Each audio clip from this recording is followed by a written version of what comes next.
안녕하세요. 오만사입니다. 남자친구는 사귄 지는 1년 가까이 되었는데요. 자꾸 결혼하자고 졸라대서 남친 집에 먼저 인사를 드렸었고요. 상견례는 아직 전이었어요. 물론 남친도 저희 부모님께 결혼 승낙을 받아놓은 상태였어요. 솔직히 저는 결혼을 빨리 서두르고 싶지는 않았어요. 35쯤에 할 생각이었어요. 이유는 미혼일 때 많이 놀아보자는 생각이 컸기 때문이었어요. 그리고 돈도 목표만큼 많이 모으지도 못했었기도 했는데요. 하고 싶은 것도 많아서 결혼이란 둘레에 갇히고 싶은 생각이 별로 안 들더라고요.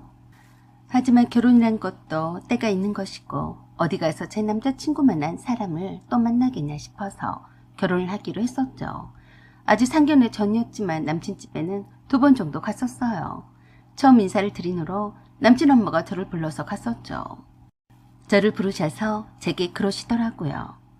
수연아, 너한테 할 말이 있어서 불렀다. 네, 무슨 말씀이신데요? 상견례는 조금 미뤄야겠다. 괜찮습니다. 다음 달에 봉파리 할머니 구순잔치거든.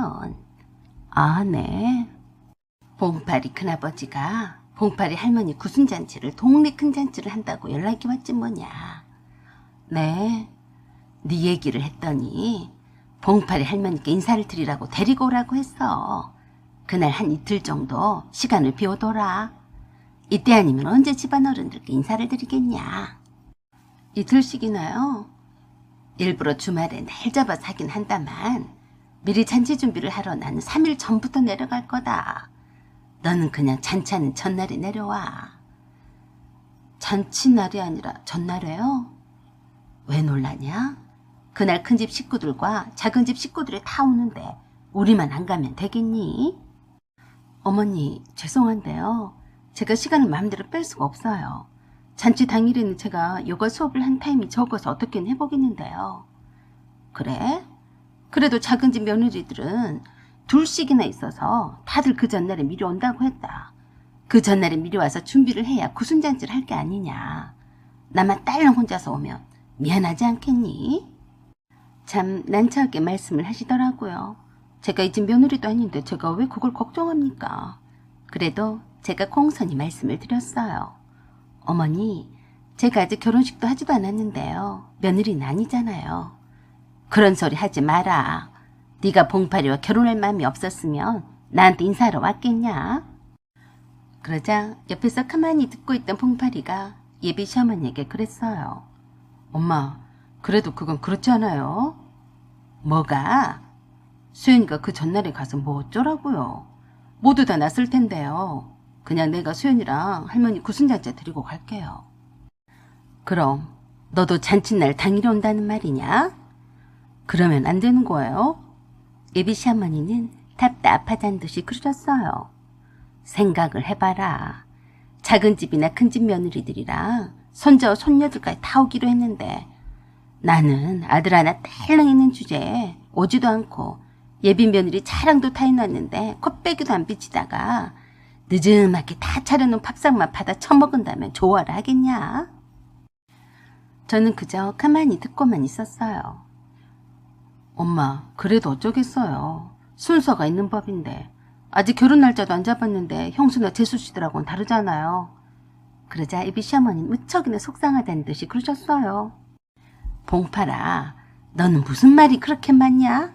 너는 내 입장은 하나도 생각을 안 하지? 나도 눈치가 있어.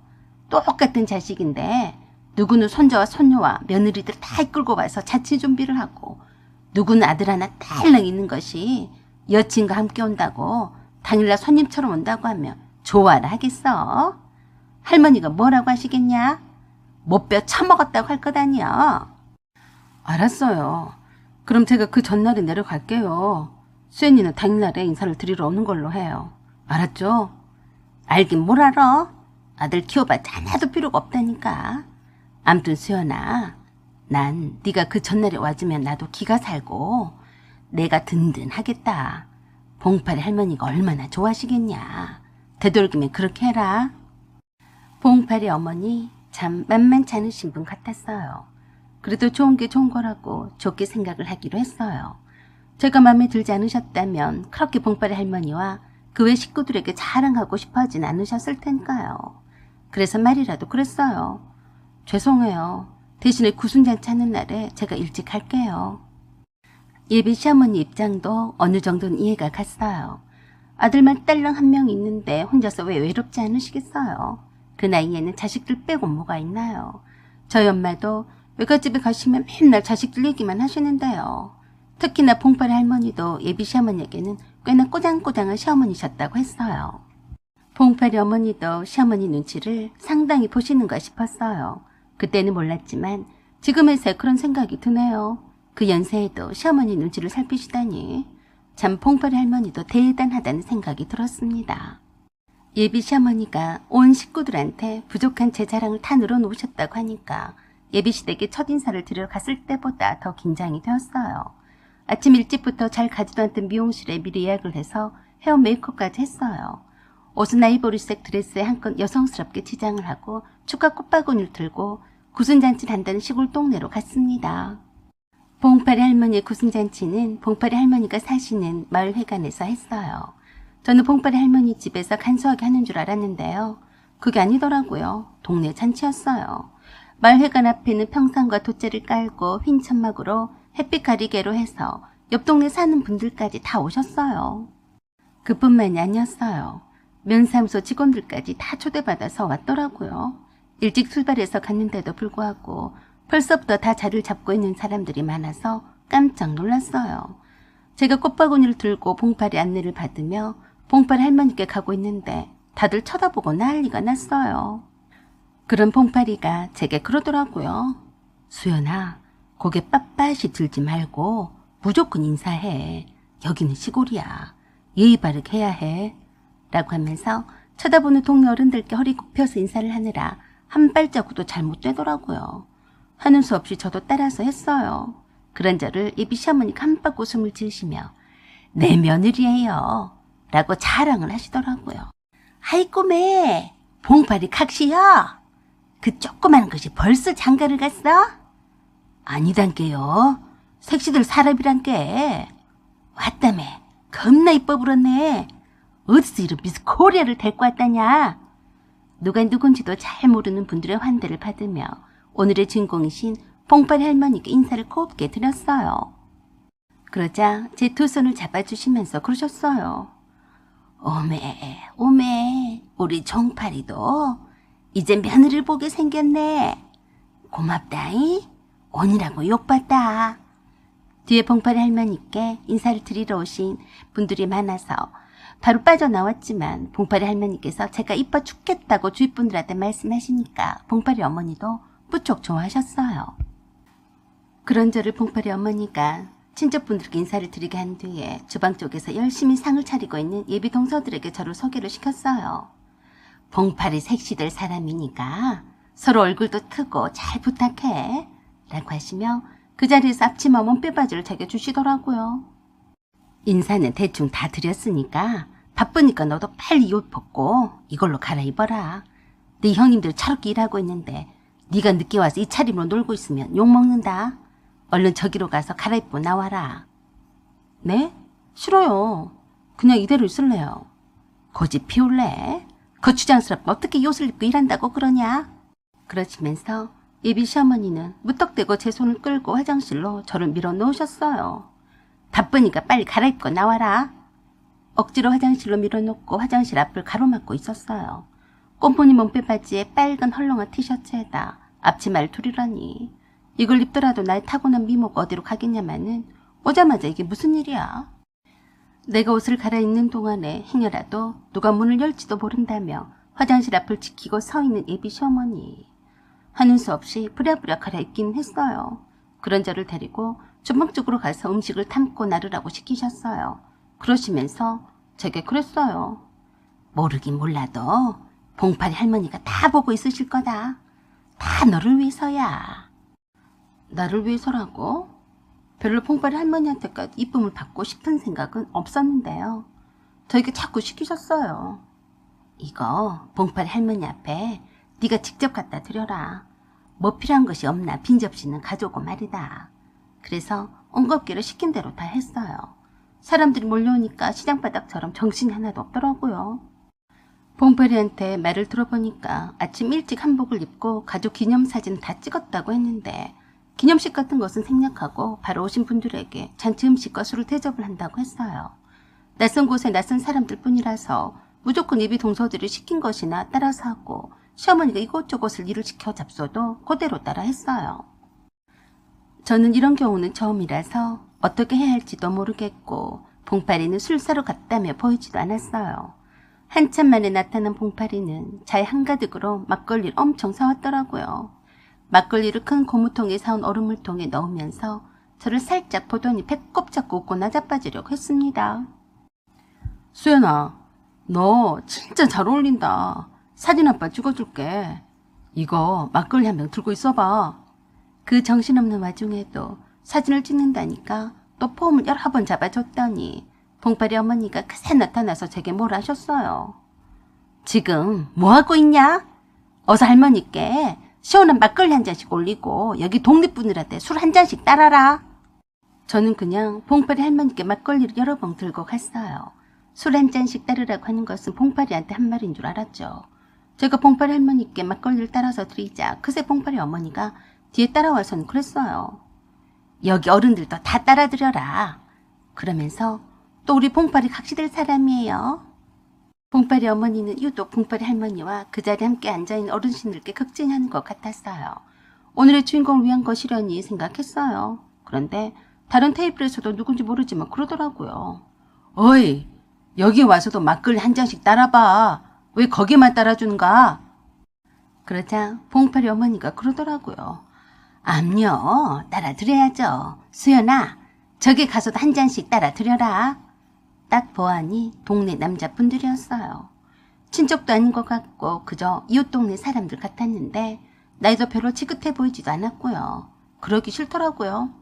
어머니, 저 화장실에 가야 하니까요. 어머니가 따라드리세요. 뭐? 너 보고 따라주라고 했지. 나보고 그랬냐? 얼른 한 잔씩 따라주고 화장실 가. 언제 봤다고 난 이래라 저래라야. 순간 당황스럽더라고요. 내가 왜 여기서 술 따라줘야 해? 어머니, 전 그렇게 못하겠어요. 뭐시여? 너 지금 사람들이 다 지켜보고 있는 데서 날 우세를 시킬 작정이냐? 그래서 저도 오래 있었다 싶어서 제 옷을 챙겨서 봉파리를 찾으러 밖으로 나왔어요. 봉파리는 사촌들하고 느긋하게 한 잔씩 하고 있었는데요. 이미 반쯤은 취한 상태더라고요. 그래서 하는 수 없이 옷도 못 갈아입은 채로 나 혼자라도 가야겠다는 생각에 봉파리 할머니께 인사를 드리려고 갔어요. 할머니, 그동안 건강하세요. 저는 이만 가보겠습니다. 오메, 그러냐? 이렇게 이쁜 것이 고생만 했다. 갈 때 차비하고 맛있는 거 사 먹어라잉. 라고 하시며 5만원권 지폐 여러 장을 제 손에 쥐어주셨어요. 그러자 어느새 제 옆에 와 있던 봉파리 어머니가 그러시더라고요. 어머니, 제일 늦게 온 쫄따구가 벌써 가면 안 되죠. 여기 있는 거 다 치우고 가야죠. 이거 냅두세요. 라고 하며 제 손에 쥐어주신 돈을 도로 뺏어다가 봉파리 할머니께 얼른 드렸어요. 그러자 갑자기 봉파리 할머니가 괴성을 지르시며 예비 시어머니에게 상 앞에 놓이던 빨간 김치국을 들어다가 봉파리 어머니 얼굴에 냅다 부어버렸어요. 네가 시방 나랑 해보겠다는 것이여? 네가 뭔데 내가 준 돈을 뺐냐? 이게 간땡이가 뻗네. 가만히 보자니까 웃기고 자빠졌네. 네가 뭔디? 시방 봉파리 각질 막 부려먹냐? 나한테 오늘 뒤져볼래? 깜놀했어요. 얼마나 쩌렁쩌렁 하시는지. 봉파리 어머니는 봉파리 할머니한테서 시원한 김치국 세례를 받고 어쩔 줄 몰라서 엎어져 있고 봉파리 할머니는 무슨 잔치고 뭐고 다 잊은 듯이 씩씩거리시며 난리를 치셨어요. 그렇게 인자하시기만 하시던 봉파리 할머니의 반전에 저도 기가 눌려서 그만 눈만 왔다 갔다 돌릴 뿐 상황 파악하느라 저도 바빴어요. 그 소란에 다들 놀라서 바깥에까지 있던 사람들이 모두 몰려와서 구경했어요. 봉파리 아버지도 달려와서 그랬어요. 어머니, 왜 그러세요? 진정하세요. 내가 시방 진정하게 생겼냐? 요 잡것이 내 손자며느리 될 아가를 지는 뒷짐을 지면서 일을 시키고 자빠져 있지를 않나? 술 따르라고 시키고 있지를 않나? 여기가 기생집이야? 아이고, 어머니. 어른들께 공경하는 의미에서 그랬겠죠. 미친 소리 하들 말어. 나한테만 따라주면 되지. 어디 외간 남자들은 술 따르라고 시켜. 그러니까 본바탕 못 속이는 법이여. 지가 술집년이니까 그러는 거 아니여? 내가 술집년이라면 자다가도 뻘떡 일어난 사람이여. 봉파리 할머니 그 말에 봉파리 어머니가 김칫국을 뒤집어 쓴 몰골로 그랬어요. 누가 들으면 진짜인 줄 알겠어요. 그만 좀 하세요. 그러자 어디서 샤메 앞에서 입주댕이를 놀리냐며 상을 뒤엎으시고 더 큰 소리로 그러셨어요. 네가 술집년 딸이 아니었어. 술집년 딸은 술집년이지. 그럼 뭐라고 하냐? 구순잔치가 개판 5분 전이 되어버렸어요. 덕분에 예비 시어머니 출신 성분을 알아버렸네요. 내가 자식 농사 하나는 다 잘 지었는데 너 하나 때문에 내 자식 하나를 망쳤어.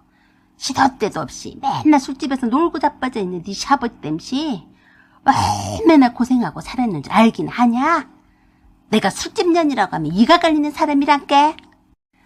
구순잔치 주인공이셨던 봉파리 할머니께서 오늘 나를 최대로 잡았다며 사람들이 탄이도 앞에서 그 난리를 치시자 봉파리 아버지가 울고불고 쪼그라져 있는 봉파리 어머니를 반강제로 끌고 나가셨어요. 그리고 눈만 크게 말똥거리며 서 있는 제게 봉파리 할머니가 그러셨어요. 아가, 너는 내가 지켜줄 텐께 저거 말 듣지 말아라잉. 저거 사람 아니어야. 라고 하시며 다시 제 손에 아까 그 돈을 다시 주어주셨어요. 그런 후 봉파리에게 당부하셨어요. 네 색시는 네가 지켜야지. 앞으로는 저 여식 같은 것이 네 색시 근처도 못 오게 해라잉. 그렇게 해서 거기서 어찌어찌해서 곧바로 빠져나왔어요. 오는 내내 생각이 많아졌어요. 별로 결혼에 대한 환상은 없기는 했지만 잠시간의 시월들을 경험을 하다 보니 자꾸 부정적인 생각이 들었습니다. 그래서 그 다음날에 봉파리에게 전화로 말했어요. 봉파라, 우리 결혼 안 하는 게 더 낫겠다. 네 어머니를 보니까 별로 하고 싶지 않다. 네 어머니한테는 그렇게 말씀을 드려라. 봉파리는 그러냐고 하면서 제게 시간을 더 주겠으니 좀 더 생각을 해보라고 하더군요. 그런 한 달이 지난 후에도 마음이 변한 게 없다고 하니까 받아들이겠다고 했어요. 안 받아들이면 어떨 건데? 웃기네. 그 후로 몇 달간 지속적으로 봉파리 어머니가 제게 연락을 해왔지만 무응답으로 일관했더니 더 이상 오지 않았어요. 아마도 봉파리가 봉파리 어머니 탓을 많이 하면서 안 보고 살겠다고 했다던데 그게 제 탓은 아니잖아요. 사연은 여기까지입니다. 감사합니다.